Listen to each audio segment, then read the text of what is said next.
we're going to shift to a different part of the discussion. And it's, what does it look like? What does it feel like when you live through a cyber incident? Could be a ransomware attack, could be a business email compromise, could be a theft of social security numbers and credit card numbers and all the things that put us at risk of identity theft. And we've got two great panelists here. Dave with Alvaca. You see Alvaca is a sponsor also. Thank you, thank you, thank you. And Kim, who is my former Citadel Information Group business partner. Kim and I started Citadel 2002, God, 23 years ago. Time flies when you're having fun. But we did, and we were one of the first information security management services firms working in the smaller business, nonprofit community. So we got a lot of experience in what happened. And we're going to talk about, because now Kim's with Merriman, they investigate cyber incidents, and Dave's with Alvaca. Dave goes in and rebuilds systems after an incident. So let me start with you, Kim. Give us a little story, something you guys have seen. What were the symptoms, why you got called, what you found, blah, blah, blah. You kick things off. Go ahead. All right. Well, thank you very much. It's nice to see everybody. So just this week, on Monday, we get a call from a very small adventure company in Colorado. And their systems are down. And they think that they're all encrypted because they can't get access to everything. And the attorneys who have been versed in this type of incident reach out to a digital forensics firm.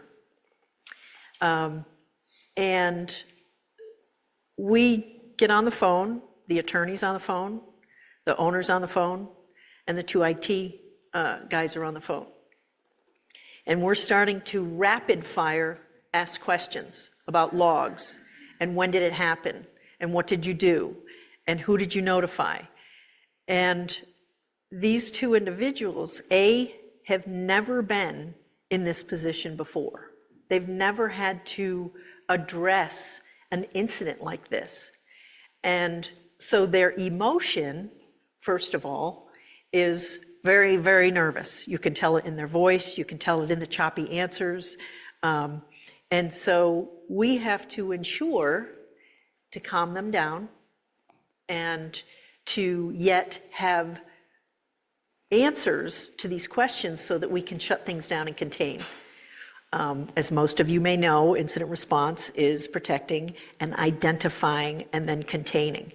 And to have them balance between answering our questions and managing the emotions, and then the awkwardness, or to Bill's words, the uncomfortableness of having them answer either they don't know, or they look at their comrade, did we do this or did we do that? Did we do that on that time? Did we do that?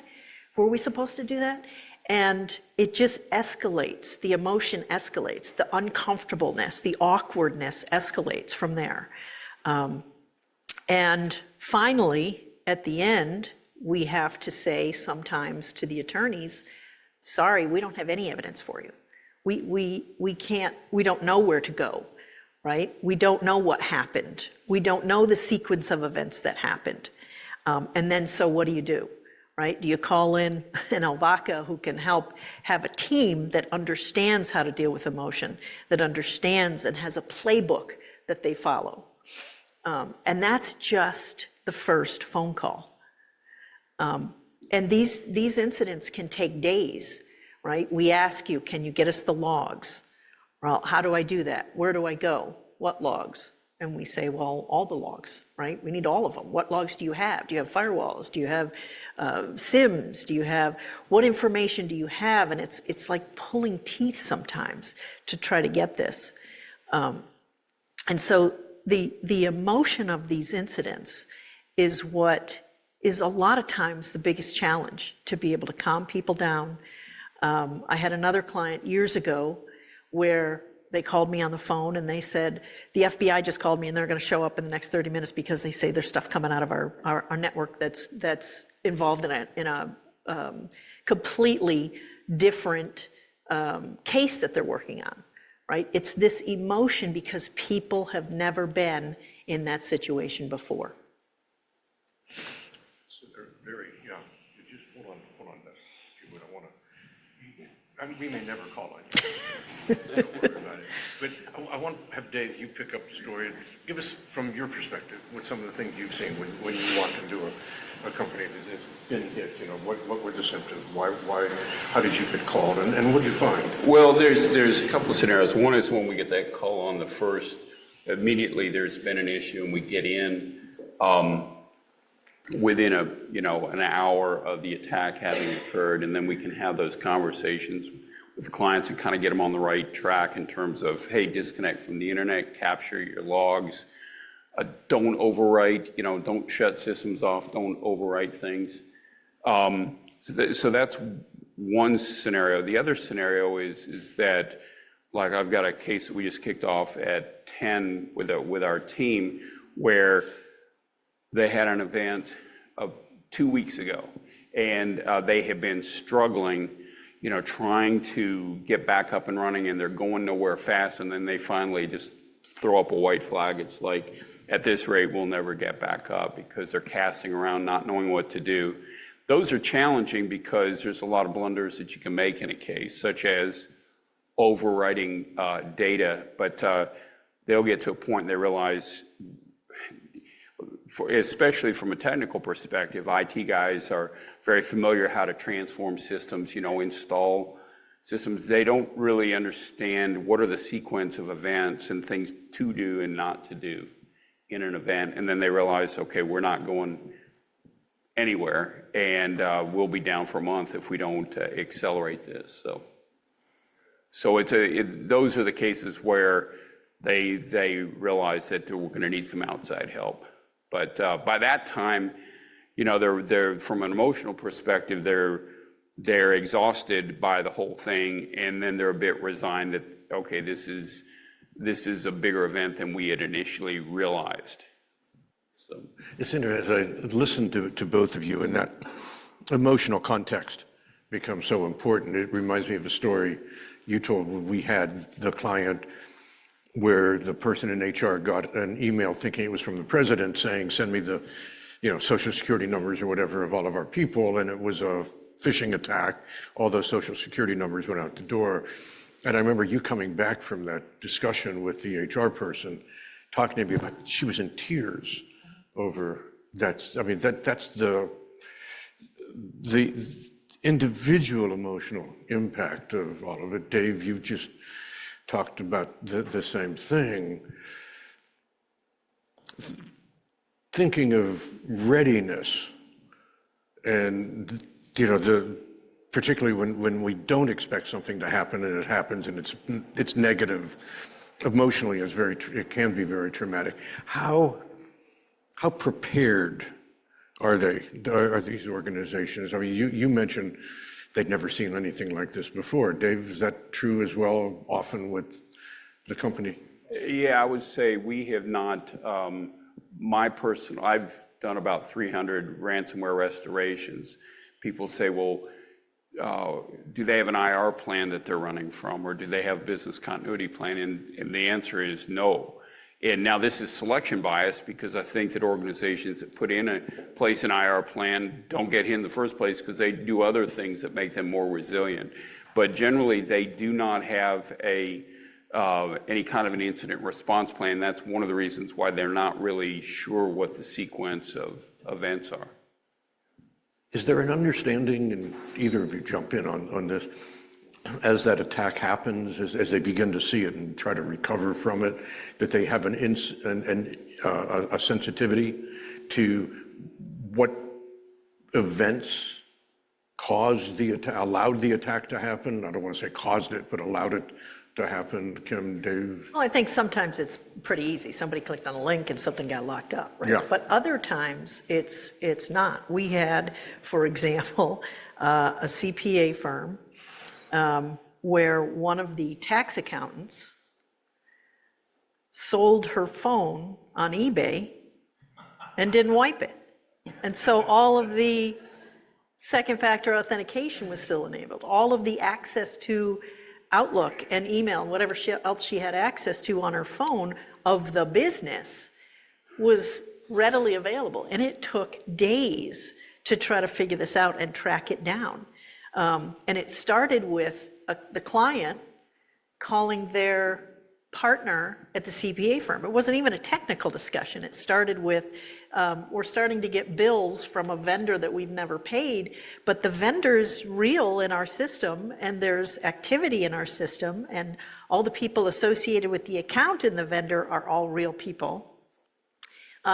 So it's sometime yes, but it's a yes and. I mean, it really depends. You know, I want to go back to talk about this emotion, because the IT people typically are looking at it through an IT lens. We in digital forensics look at things through a digital lens. Legal looks at it through a legal lens. You look at it through a remediation and a containment lens, if you will. To Bill's point this morning, if we all kind of got together prior and prepared and had these conversations and understand that we're all looking at it through different lenses, and they're all important. No lens is more important than the other lens. That I think that it would go a long way, and it is the conversation. We've said for 25 years, information security, securing information, reacting to incidents is all about that conversation. Yeah, Dave, you want to? Yeah, well, in terms of to your question about what are the symptoms that, the precursors, very often when we're talking to folks, they already have kind of an idea in their mind how this would have occurred. There was a phishing email that somebody clicked on.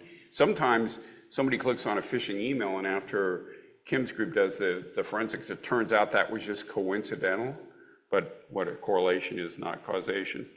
And then, but they'll have a sequence of odd behavior. Somebody clicks on a phishing email, we get weird performance. And I would, at least I've got tunnel vision because I just do ransomware cases that have a lot of remediation. We don't do business email compromises because generally there's not a large recovery on that.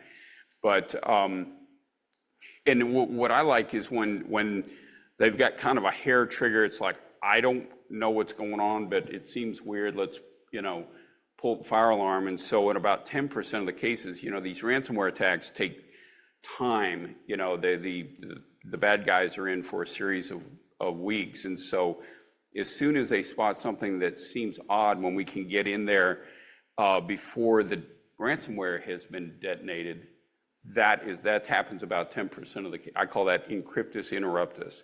So we want to get, if we can get in there and stop things, because these events can be stopped in their tracks if people take the right measures. Interesting. So that begs the question. You got to be able to recognize the attack as it's coming. Right. If you're to keep it from manifesting. I mean, and if you can go back to the LNP table, they've got a little diagram on a wrist thing of a ransomware attack, the stages, the MITRE attack framework, if you're familiar with that, goes to the same thing. How frequently is it? You said, what, 10% of the time they're catching it before it? That they catch it in progress. Yeah. There's an active threat actor. They've been exfiltrating data because of the sequence of things, and they're catch them in the process of exfiltration. They've already laid in the ransomware they just haven't detonated the ransomware, but it's all staged.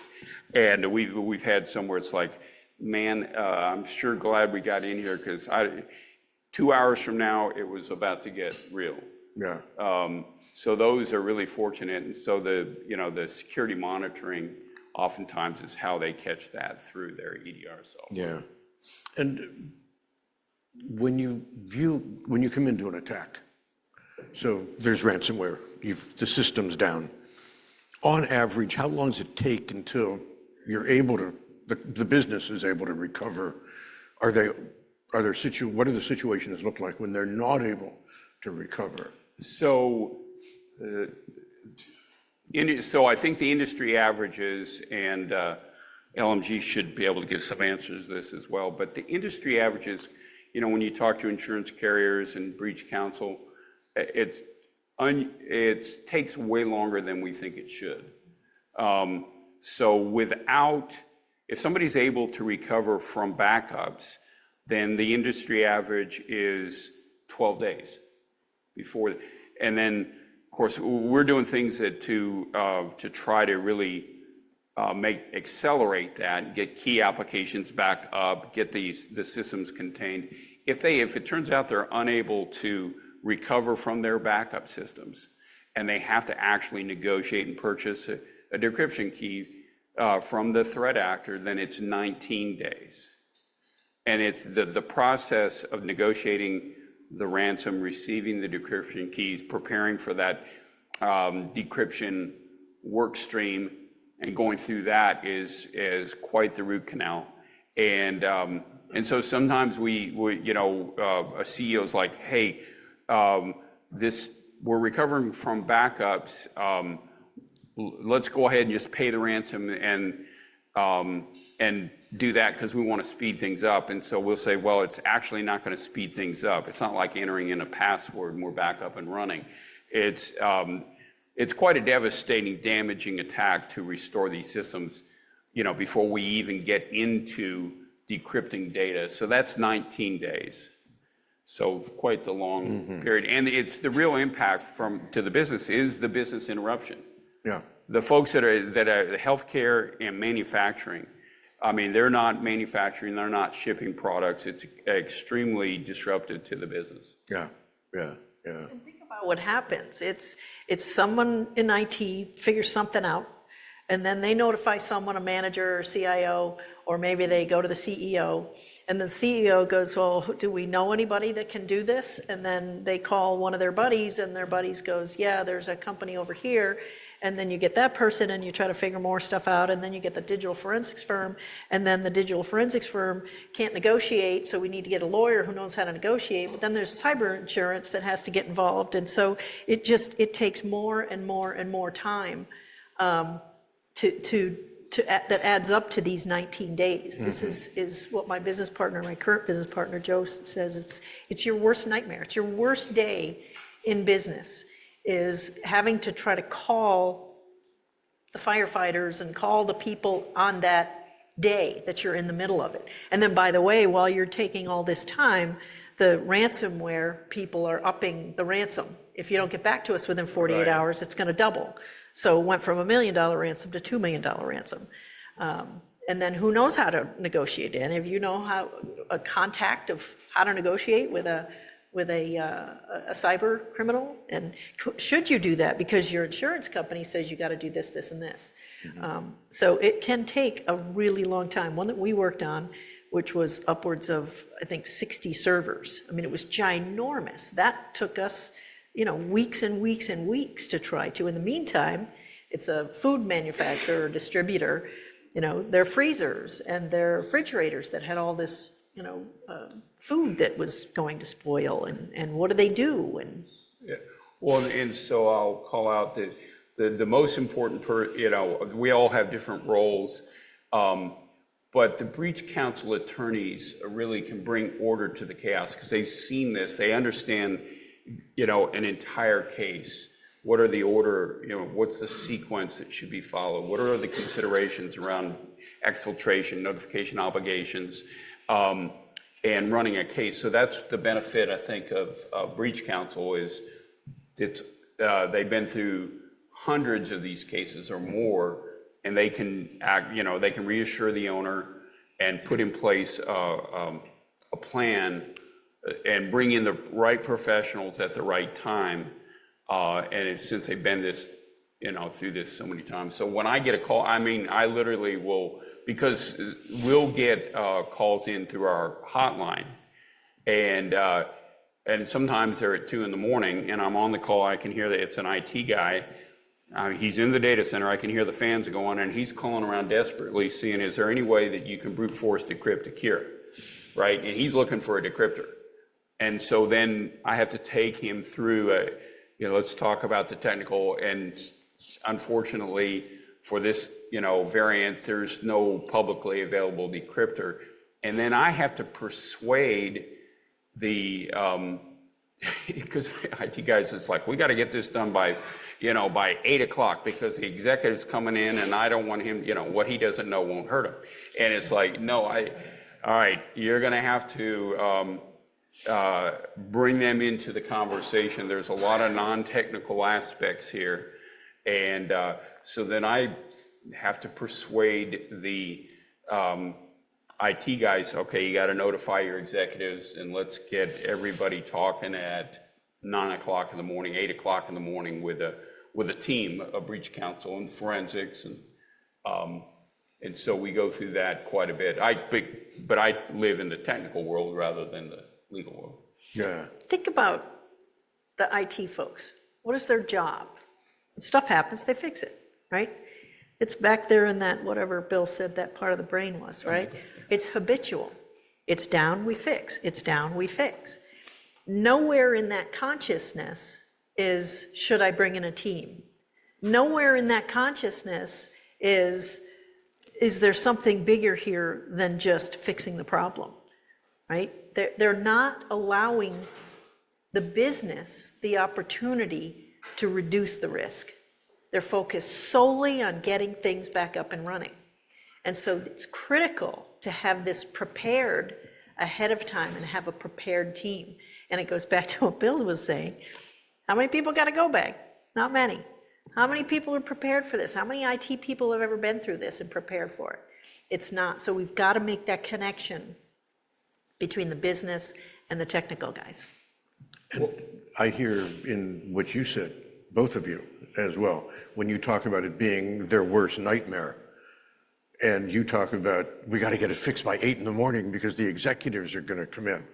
I mean, those two statements to me suggest that there's a major disconnect, going back to Bill's keynote, there's a major disconnect in here's IT and here's the executives. Like, have they not talked to each other and thought about this stuff before? And, those kinds of questions, or is that what you're also finding?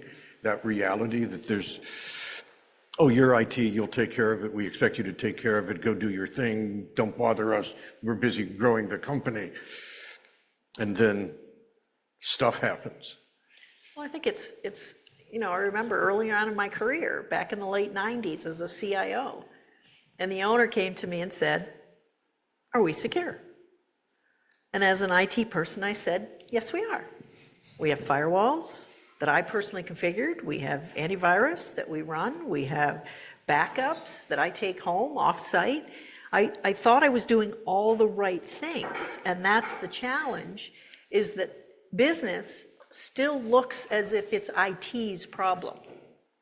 It's an IT problem. That's your domain. I don't know anything about technology. Just make sure everything runs and get it up and running by 8 o'clock in the morning.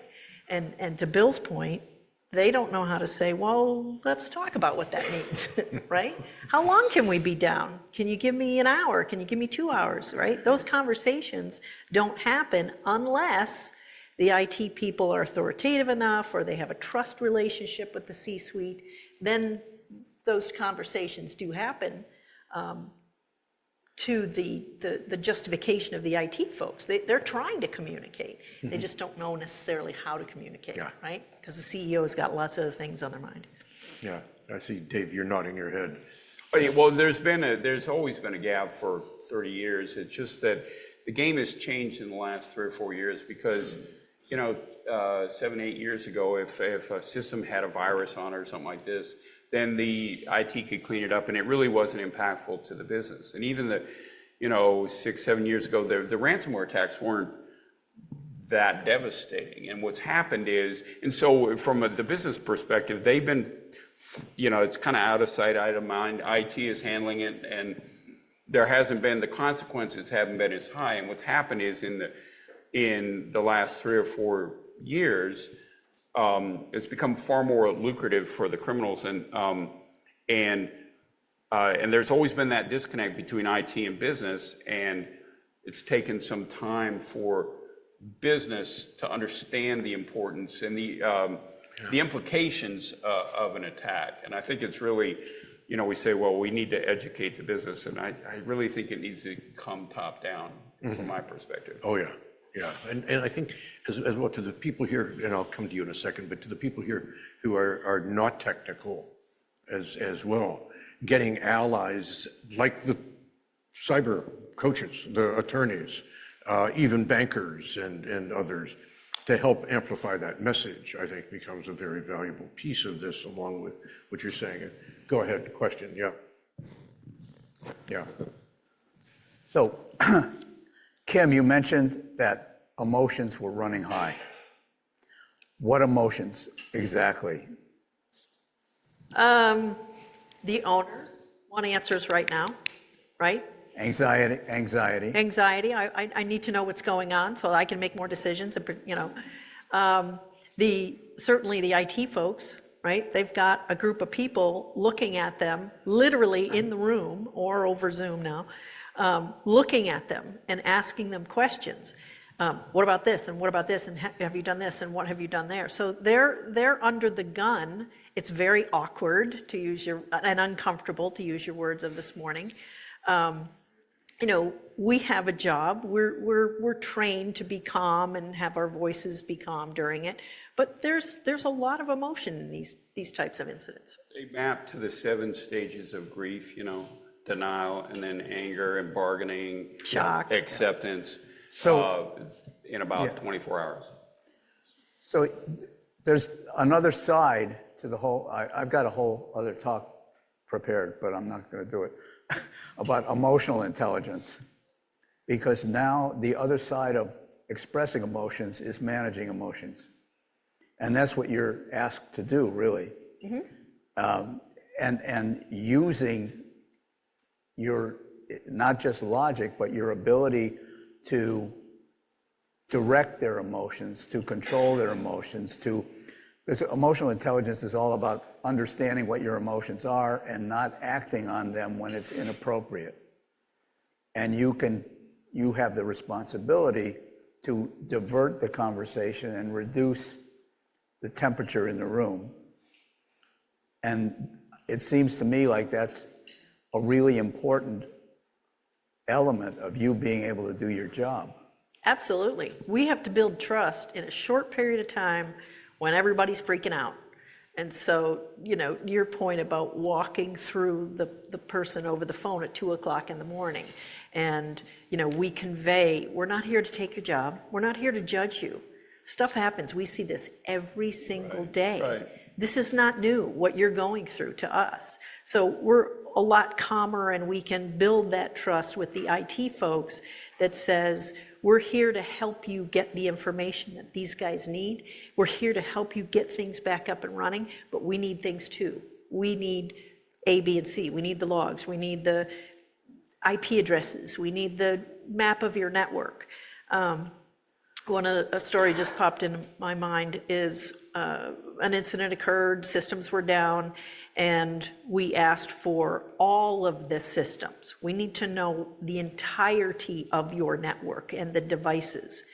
And IT people sometimes make assumptions. And they go, oh, well, I think it came in over here, so go look over there. And we looked and we looked and we looked, and it wasn't over there. We said, are you sure this is all of the systems on your network? Oh, well, there's one over there, but we don't hardly ever use it, but it's connected. That was the one that they got in at. So managing that communication and getting them to trust us is essential in that first few phone calls. Well, and this is what I always go back to the attorneys, because it is the breach counsel that provides the case leadership. And these guys are very experienced, and they know how to speak, because breach counsel attorneys are typically, they're very technical, and they know the business and the loss side of it. So these guys are very skilled at, managing these emotions. And so, because a lot of the emotion, I think, just comes from we got a horrible situation, we don't really know what to do. And then the breach counsel says, yep, you got a horrible situation. However, here's how these play out. And that's how that really helps. How do you help people manage time? Because that's one of the sources of anxiety, different expectations about how long certain things are going to take. I want to believe it's going to be done in 24 hours, and it's going to take a week. We just say, here are the sequence of events that are going to need to happen. This is how long they typically take. We've got to contain the network.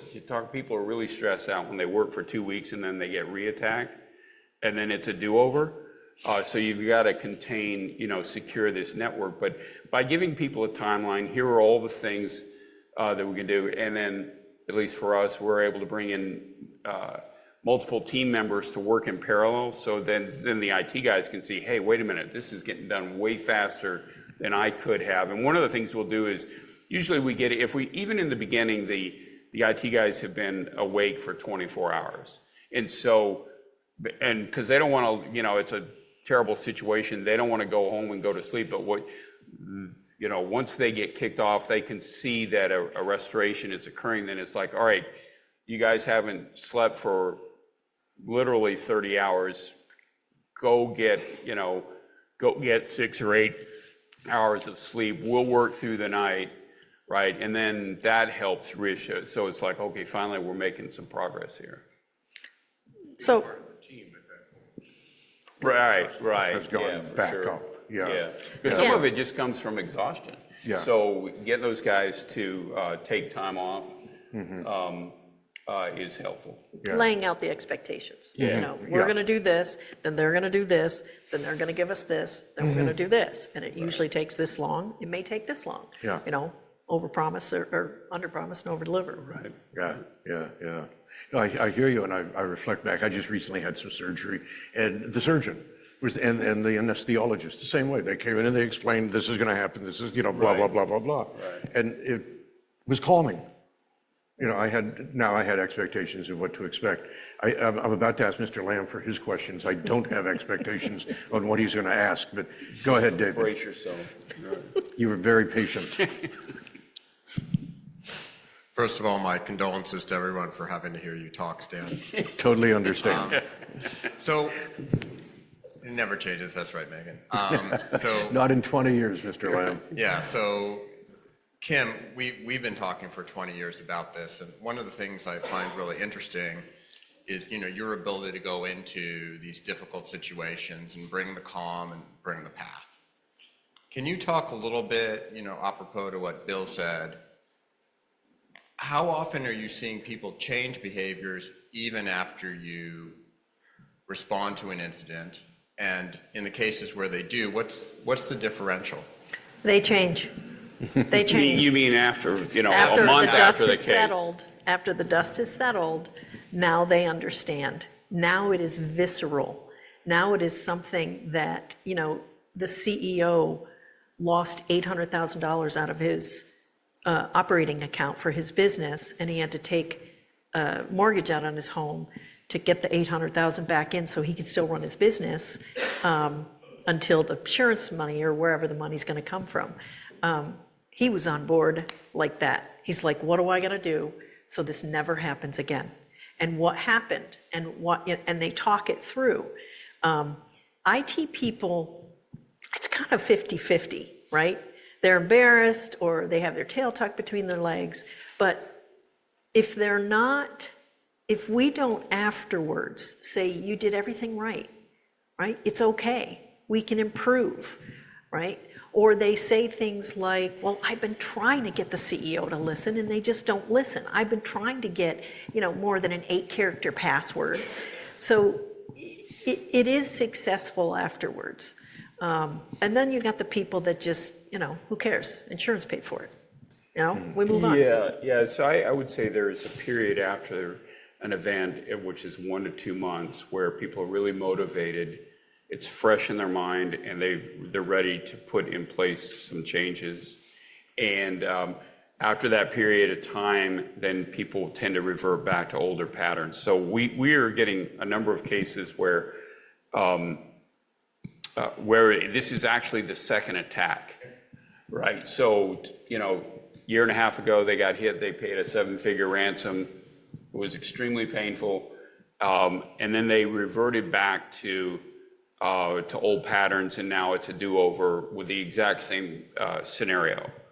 So I think it's really important for security practitioners is in that period of a month following up, that's the time to work with a client and get them to put in place a security roadmap. Because if they can get that roadmap and commitment going forward, now everybody can go back and focus on what's important, and you've established this forward momentum. The ones where they get attacked twice, it's like, yeah, we're thinking about putting together a roadmap. We're planning on doing that, and then that's what happens. So establishing it, and then the roadmap then is the mechanism to sustain the change, because these changes, are going to take time to institutionalize, socialize within the organization. I mean, even after somebody gets hit with an attack, it's surprising how difficult, how much pushback there is in using MFA and using a 12-character password. May I remind you of how painful that was. So that roadmap is really important to establish in those first 30 days, and then they're going to succeed. And that loops back, Bill, to everything you talk about with neuroplasticity, how this takes time till the brain rewires itself. So you're moving forward. I want to throw a quick plug for our cohort programs, our Southern California Cybersecurity program, both for small businesses and for MSPs, that it's a year-long program, because that's what the brain takes to begin to build the habits around. I mean, we just got a new dog, and our dog trainers 2 to 12 months before they get the habits. Bill, you're going to set up the setting for the last word, so go ahead. We also did have another question. Oh, sorry. Here, if you don't Go mind. ahead. Go ahead. We got over here first. Yeah. Yeah, I'm appreciating the conversation. Where do most of your customers come from? And the question is, it sounds like from your examples, you're talking about on-premise organizations, as opposed to people that are already in the cloud, and therefore, because of the cloud, probably have a better experience. Is that correct? Actually, finding no. So in other words, moving to the cloud is not a security panacea, because any mid-sized, larger organization, they're already kind of a hybrid organization. They have on-premise, they have cloud. We have clients, they're 95% in the cloud, in Azure, and they the security vulnerabilities that are there on-premise are now, security vulnerability as a service. They're in the cloud. So it is not a magic pill. There are some, well, we're seeing a lot of attacks on Office 365. And so going in, assuming that because that you're in Office 365 or Azure, it's a fairly generic open platform, and it does need to be hardened. Where I'm seeing most of our cases are coming, they're the unregulated industries, manufacturing, distribution, state, local government, school districts. Professional services. And with one exception, and that's healthcare. Regulated industry, and I'm going to a long conversation why I think that is. But it's mainly unregulated industries. There's certain other industries, we're not seeing banks and financial institutions, getting hit. At least I don't have experience with those, except for a couple of credit unions, and because security is mandated for them, and they have audit, internal audit, and all of that, so. And my answer to that is it depends on how it's configured, whether it's up in the cloud or down in here, or whether it's a, whatever firewall, whether it's Apple, whether it's Windows, it doesn't matter. It's how it's configured. And is it configured through IT lens? Or is it configured through a digital Yeah. forensic lens? Is it configured through a cybersecurity lens? It all comes down to that configuration. Yeah, just to interject, these hybrid environments, actually, they're more complex than just a pure on-premise.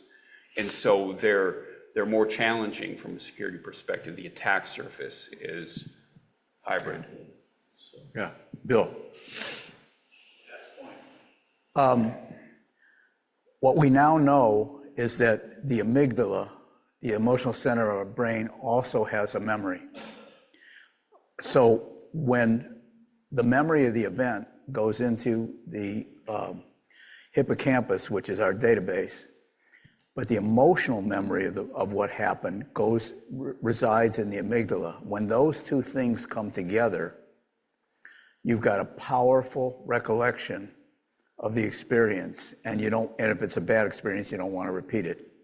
So you can, and this is why it's so important for you as professionals to become trusted advisors and not just service providers, because you can have that conversation and you can say things like, let's go back and review how you felt that night.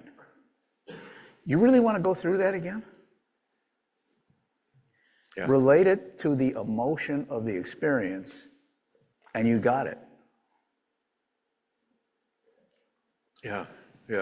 No, and I think that's vital when we look at this whole subject. Hey, I'm being told the time's up.